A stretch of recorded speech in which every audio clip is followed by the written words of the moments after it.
tarde, vamos começar mais um LimaCast. Estamos aqui com a Thierry, graduada pela UFMG, fez pós-graduação aqui na Universidade Federal de Lavras. Prazer, Thierry, eu sou o Caio. Bom, primeiramente gostaria de agradecer o convite e de antemão já dar um bem-vindo para quem nos escuta. Como o Caio falou, meu nome é Thierry, sou formada pela Universidade Federal de Minas Gerais, em engenharia florestal. E após a minha formação, mudei para Lavras para poder realizar o meu mestrado e doutorado.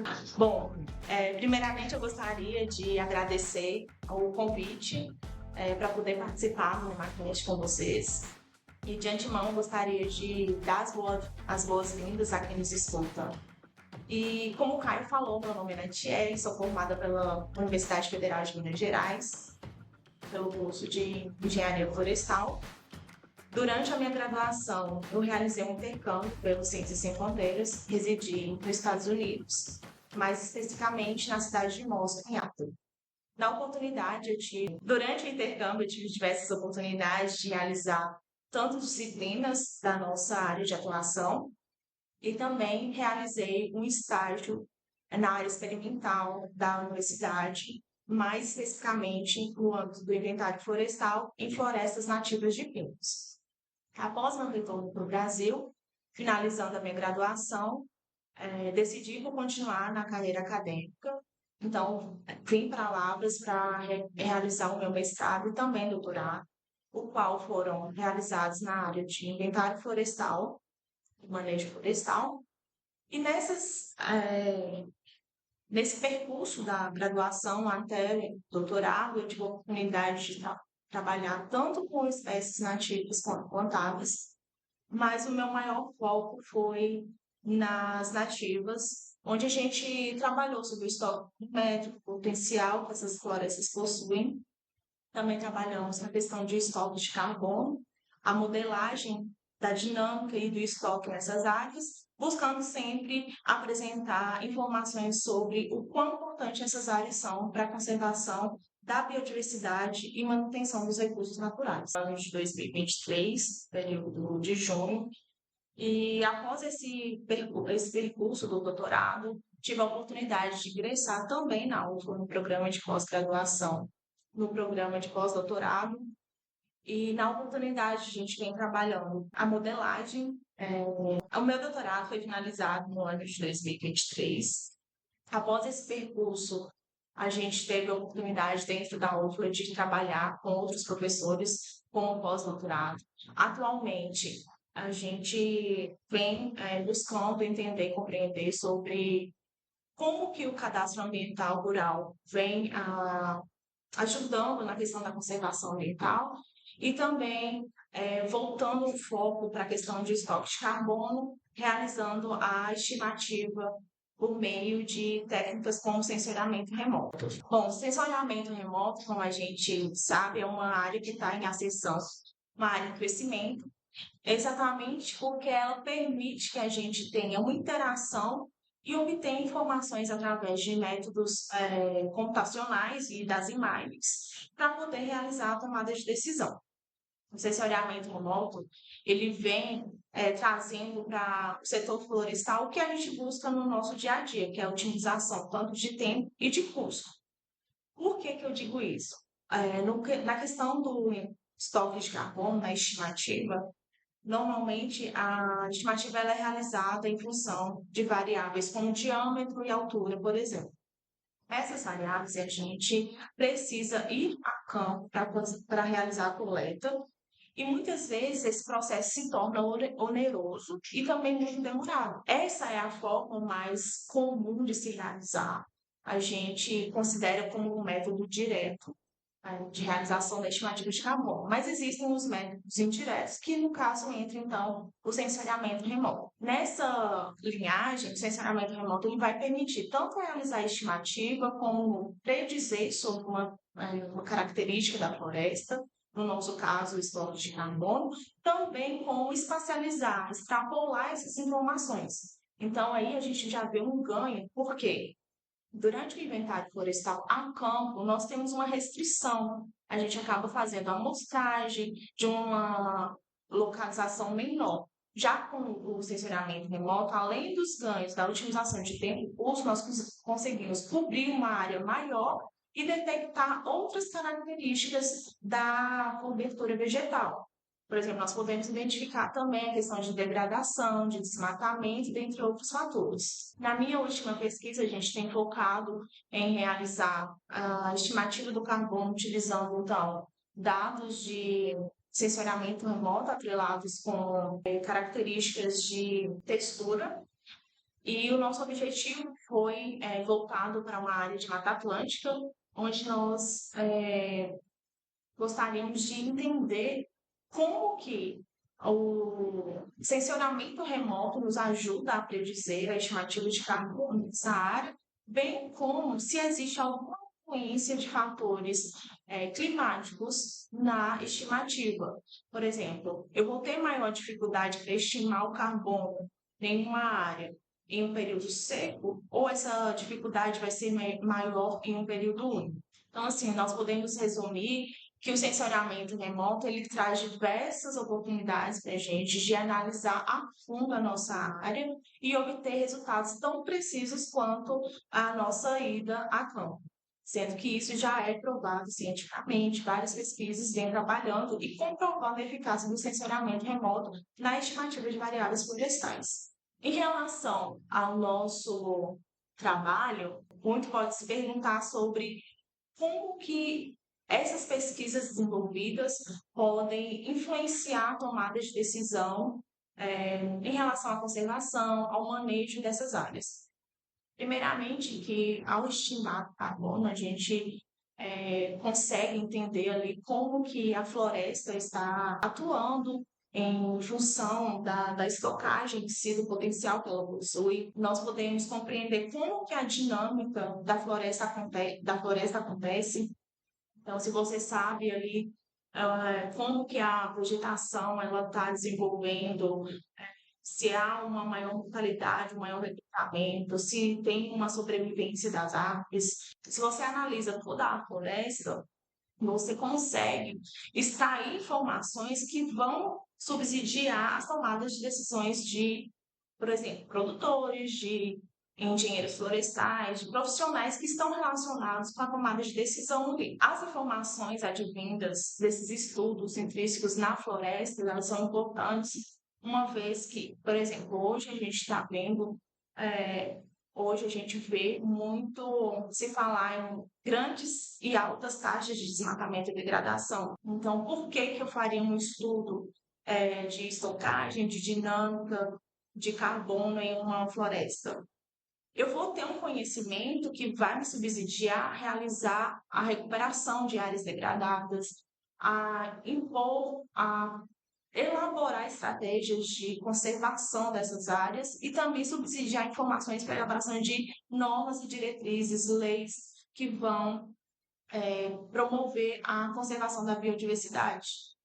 Além disso, quando você analisa o estoque de carbono da floresta, seja de uma espécie ou de todo o fragmento, você vai saber qual a espécie que tem maior potencial para uma determinada área, para ela poder ser implementada naquela área e atuar com o serviço ecossistema, que é a estocagem de carbono, que hoje a gente preocupa muito, principalmente pelo aumento das emissões de gases de efeito estufa, crescimento do aquecimento global, intensificação, né, intensificação do aquecimento global e, consequentemente, das mudanças climáticas. No nosso dia a dia, a gente escuta muito falar sobre o estoque de carbono, mas não paramos para pensar o que seria esse estoque e como que ele é quantificado. O estoque de carbono, principalmente no que diz respeito às florestas, ele consiste em quê? Na absorção dos gases, né, do oxigênio do céu.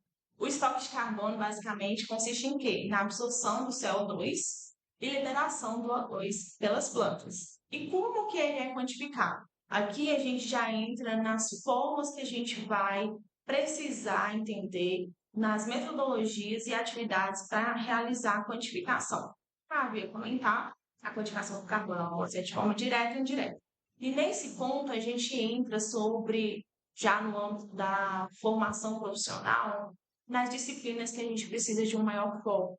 Então, ali, o profissional ele precisa entender sobre o inventário florestal, como que acontece a amostragem, como que é realizado o inventário florestal, que usualmente a gente tem a nossa área pré-definida, que tem interesse para realizar o estudo, nós vamos nessa área, como não é viável realizar toda uma amostragem de toda a área, seria no caso o censo, 100%, aumentar 100%, a gente realiza uma amostragem. Então, pega ali pequenas áreas que são delimitadas e denominadas como parcelas e vamos mensurar características da floresta naquela área, nessa pequena área.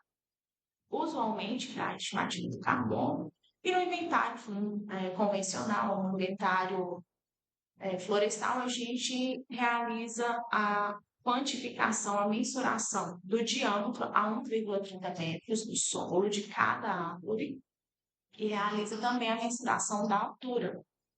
E é interessante também, nesse caso, a gente realizar a identificação botânica, porque a gente pode predizer futuramente se uma espécie possui maior potencial de estoque ou menor potencial, se ela vai fornecer outros serviços também para aquele nosso objetivo.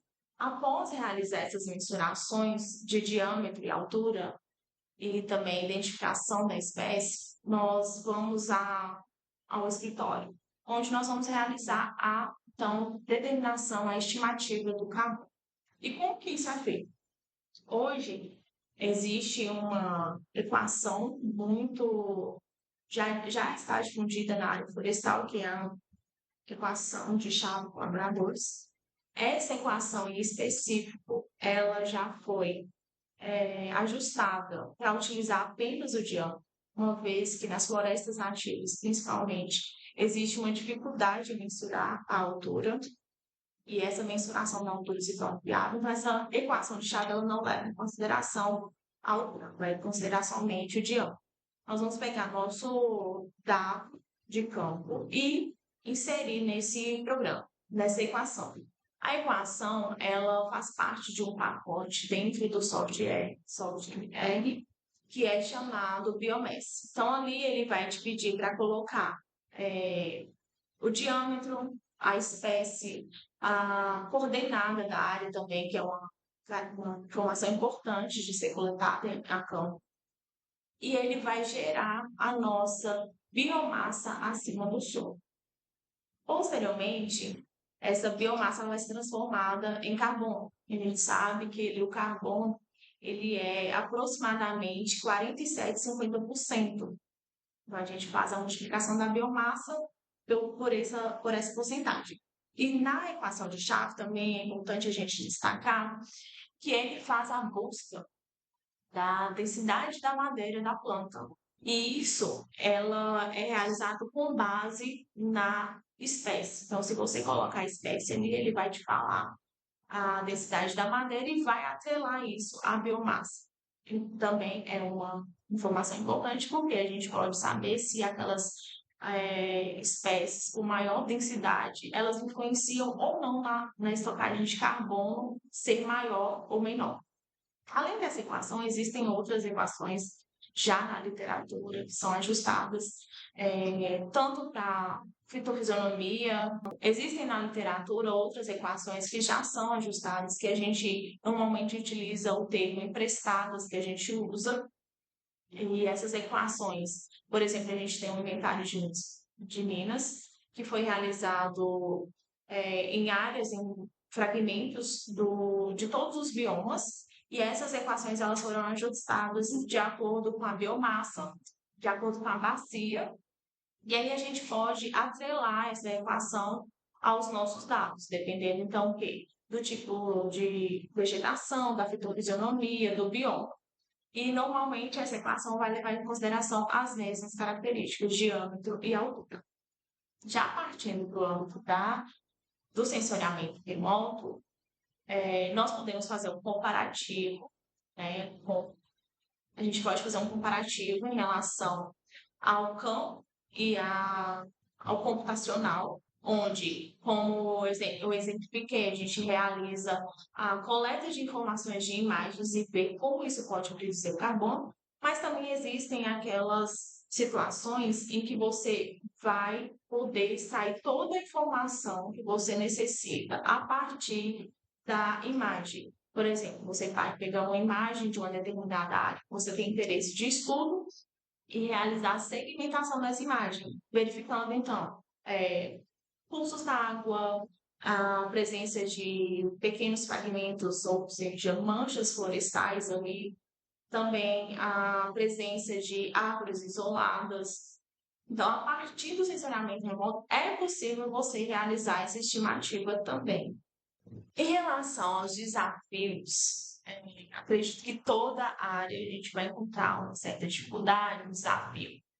Falando então para a formação profissional, de graduação, que está começando a carreira, o que, que ele precisa entender para poder trabalhar nessa área de estimativas de estoque de carbono? Primeiramente, como eu já havia mencionado, entender sobre o básico ali, que é o inventário florestal, onde a gente adquire nossas informações sobre a floresta. Posteriormente, como a gente vai utilizar de técnica computacional, de sistemas de software, a gente precisa focar, então, em disciplinas, materiais, cursos voltados para essa área de sensoriamento. Por exemplo, a gente precisa ter o contato com os sistemas, com os softwares que são necessários, e acaba que durante a trajetória você vai encontrar diversos desafios. Por exemplo, se você quer quantificar esse estoque de carbono, ou até mesmo fazer outro tipo de avaliação em relação a uma dinâmica ao longo do tempo, né, da vegetação. Por exemplo, eu quero verificar como que acontece, se está acontecendo um desmatamento em uma área, eu preciso de imagens, mas eu tenho a disponibilização dessa imagem para a minha área.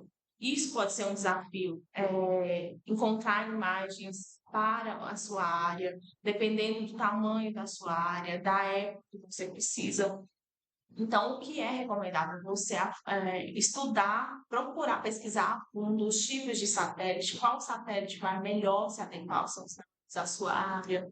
A resolução também é um ponto muito importante que a gente deve trabalhar e procurar entender como que isso vai nos ajudar. Inicialmente, uma pessoa que nunca trabalhou com essa área, ela pode contar com um desafio exatamente essas questões, a determinação de uma metodologia de como realizar.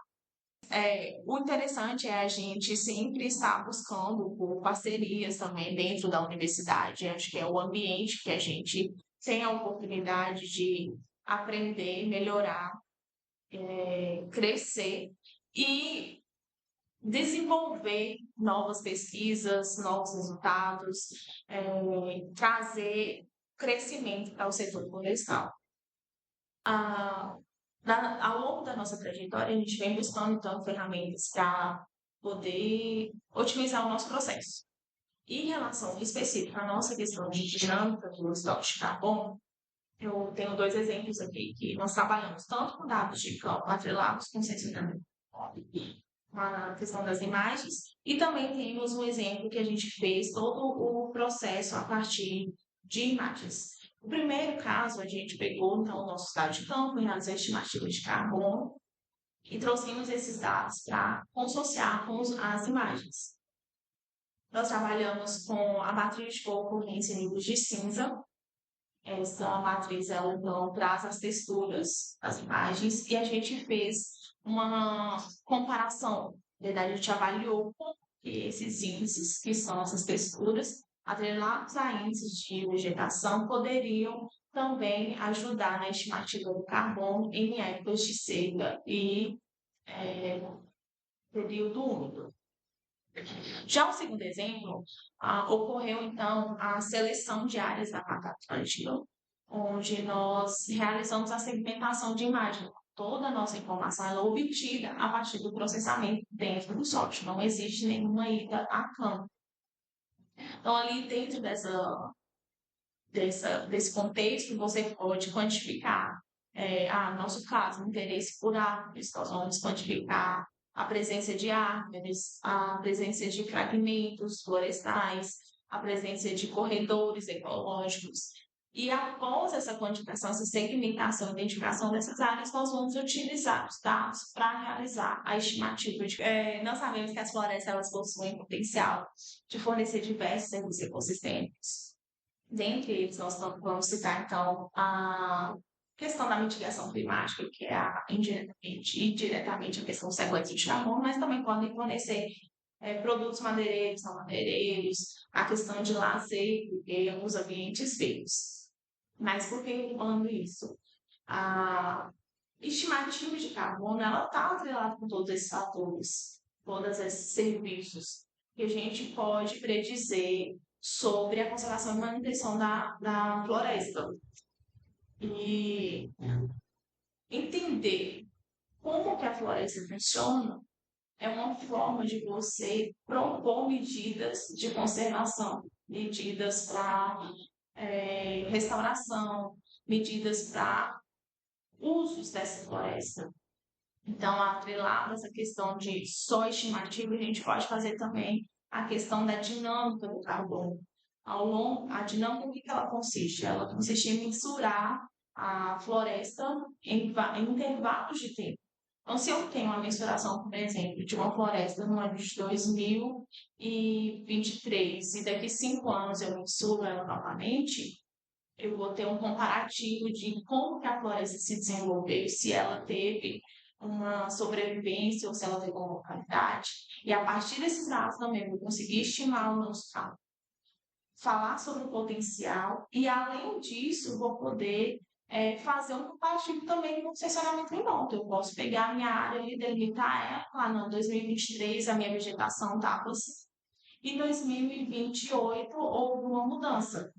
Então, na verdade, todas as áreas elas estão interligadas. E uma vem complementando a outra, de forma a trazer cada vez mais crescimento e resultados precisos e confiáveis na nossa área.